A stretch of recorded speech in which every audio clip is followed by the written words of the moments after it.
If you're thinking about purchasing a car and you just need some advice or guidance on what you should do, like what's actual steps, like what people are doing, you need some real advice from people that have purchased their first car. You might be wondering, is it worth it to actually spend your hard-earned savings on purchasing a brand new car, or is it going to be worth it financing a car? So I'll be answering that in today's video. In today's video, I'll be comparing the difference in buying a car outrightly with your hard-earned savings versus financing your car, paying monthly payments. So if you're still indecisive on what steps to take, what is the right steps to take, especially if you're living in the UK, US, Canada, or any other country where these two options are available to you and you're not sure what option to take, then this video might just be the right video that will help you to make that decision faster and take that next step of purchasing a car of your own. I'm going to be sharing my own personal experience and what helped me in making my own decisions towards my decision. Ultimately, I am financing my car. I didn't purchase it outrightly, even though I had savings. I had enough money saved to purchase a car, but I ultimately decided to finance a car. And in this video, I'm going to be sharing with you the reasons why I did go for the financing option, and just compare the difference between the two, because I actually did consider purchasing the car outrightly because I had the raw cash, but I still opted to go for the financing. So if you're new here, hi, my name is Chioma and welcome back to my channel.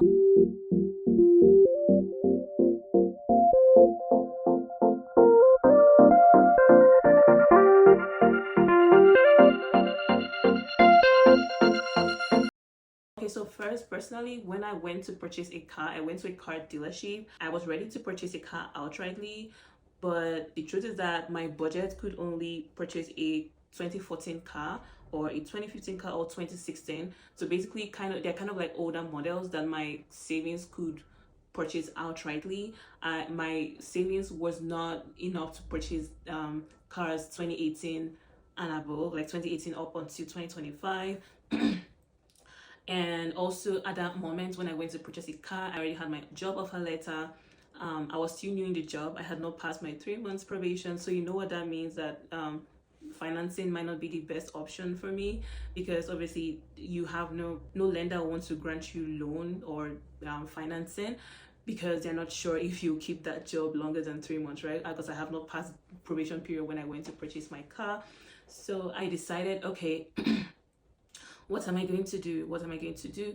And I said, okay, I compared it and I tried to make sure that I knew how much I'll be earning every month from this said job. And also I got rejected, like because ultimately I went towards the financing option. It seemed profitable because the reason actually I went for the financing option, even though I had cash, was ultimately to build my credit score, because I obviously I was still a new immigrant. I just got my first job. I have not really built a credit score. Like, I didn't have any monthly payment, or I didn't take any loan, so I don't have any credit score built.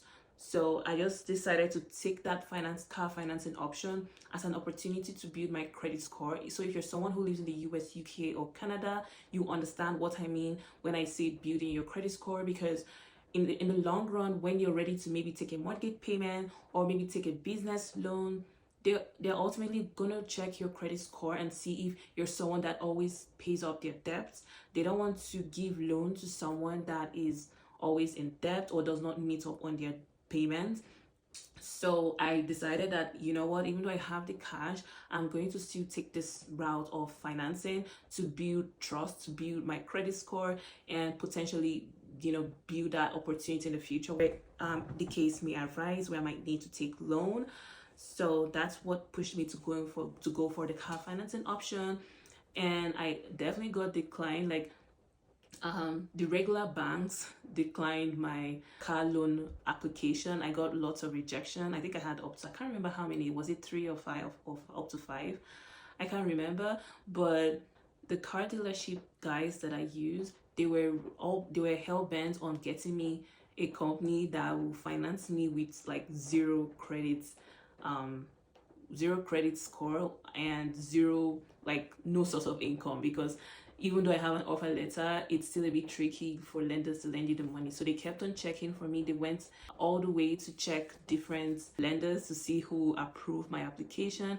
And luckily for me, I actually got approved by a company that, and then the interest rate was not even high, like when compared to the people that declined my application. Honestly, because this happened it happened, when did I purchase this car? It happened 2024. That was last year. I purchased the car in January 2024. So it's been over a year, almost, yeah, over a year since I took up that car financing. And honestly, I finally took up the courage to share my journey with all of you, just for in case you're still in the decision process making of what option to go for.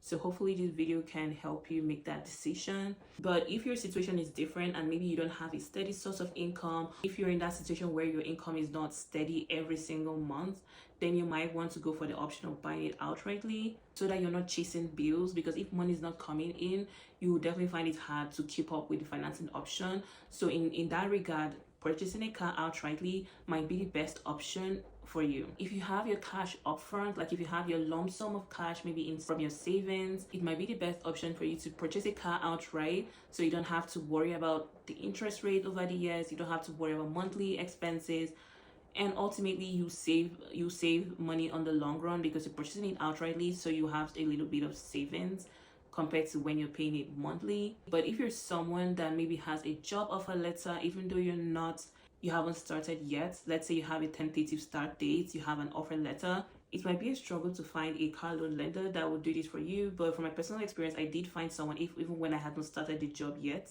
I did find a car lender that puts me on the payment on the car loan plan, and approved my application. So if this is your situation where you have a job offer letter, or even if you have been working on the job for more than 3 months, then you will definitely be approved for the car loan option. And ultimately, if you have a job, if you have a steady source of income, like every month you have something coming into your account, then honestly it might be the better option for you to opt for the financing option. And the reason being that you don't have to put all your savings into purchasing a car, because at the end of the day you still need that savings. Like buying a car is not an emergency, right? So that's why for me, I feel like it was the best decision I made, because spending all my hard-earned cash on buying a car did not really sound like a smart decision, because it's not an emergency. Buying a car is not an emergency. So I didn't see the reason why I should be purchasing a car outrightly when I could use that money maybe and put down part of that money towards investing and growing my money further, or ultimately just saving it in growing my emergency fund. So there are so many ways that I feel like I could grow that money further rather than putting it towards buying a car outrightly. And it's not even, I don't know how much you've saved up, that even if you're purchasing a 2020 car up front, right? If your savings is able to purchase you a 2025 model car up front, I'm not seeing anyone that can do it, but if you're able to do it, that's great. But guess what? Buying a car is a liability. That's not an asset. So that's why I don't believe in purchasing a car outrightly, especially in this part of the world where credit score is very important. So I might as well take that opportunity to build my credit score. In addition to build my credit score, I can keep my savings and invest it in actual assets that can compound over the years and yield me profit over the years, rather than investing it in a car that is actually a liability and not an asset, and the car will eventually lose value over the years. So I see no reason investing my hard-earned money in purchasing a car outrightly. So that's why I actually opted for the financing option. And going for the financing option will actually give you the luxury of buying latest models. You can even buy your favorite car. You can buy the latest model. I see a lot of people driving Tesla, the newest model Tesla, 2024 models, 2025 models, and they're all financing the car because purchasing it outright is so expensive. Like, even if you have the money, I don't think it's a smart financial decision to put all that hard-earned money into buying a car that is a liability. So you see people driving Teslas, meanwhile they're paying monthly for that car, like it's on finance. That way they're building credit score and still driving their favorite car. Like, that's the favorite car, that's their favorite car. Even if you don't want to go for the brand new models, maybe they might be super expensive, you can choose to go for the very fairly like barely used cars that are under 100,000 miles, like the mileage is under 100,000. Maybe you might want to go for cars that have under 30,000 mileage or under 50,000 mileage. But if you're buying a car outrightly, most people what they can afford with their savings is a used 2014 car that has over 100,000 mileage, over 200,000 mileage. And guess what? When they buy the car outrightly, they end up spending a lot of money on maintaining that car. They end up spending a lot of money because the car will be running into a lot of problems, because obviously the car is old, so lots of car parts will need changing. Apart from regular servicing, you need to change a lot of parts in the car. The brake might be bad, the tires might be bad, the if it's a smart car that uses push and start, the electronic part of the system might go bad. You know, it's an old car, 2014, and we're in 2025. So that's how many years? Like more than 10 years. The car is older than 10 years. So it's definitely going to have a lot of problems. You're going to your car mechanic frequently to change one part or the other, and once you change that part, the next month you might have another problem with the car and you go there and change it again. But if you're opting for the financing option, you can get the latest model 2024 car, for instance, and you wouldn't have the problem of facing problems with the car because the car is still new, the car is still fresh. No one has driven the car. Even if someone has driven it, it's just probably 20,000 mileage. It's so small, it's negligible, the system is still active and everything. You honestly, like, since I bought the car, I have not had any mechanical issues. I haven't had the need to go to the mechanic. The only thing we do is to service the cars. Like, servicing is a normal thing, but it hasn't had any breakdown or any mechanical fault or electrical fault or electronical fault. None of that has happened to the car. And guess what? I'm paying monthly on it. So these are the factors you have to consider when deciding to actually make that decision of purchasing a car, because at the end of the day, a car is a liability, it's not an asset. So these are some things you might need to consider before making that decision. So that's the end of the video. If you like this video, don't forget to give me a thumbs up and subscribe and share with your friends so they can learn a few things today. And I'll see you in my next video. Bye bye.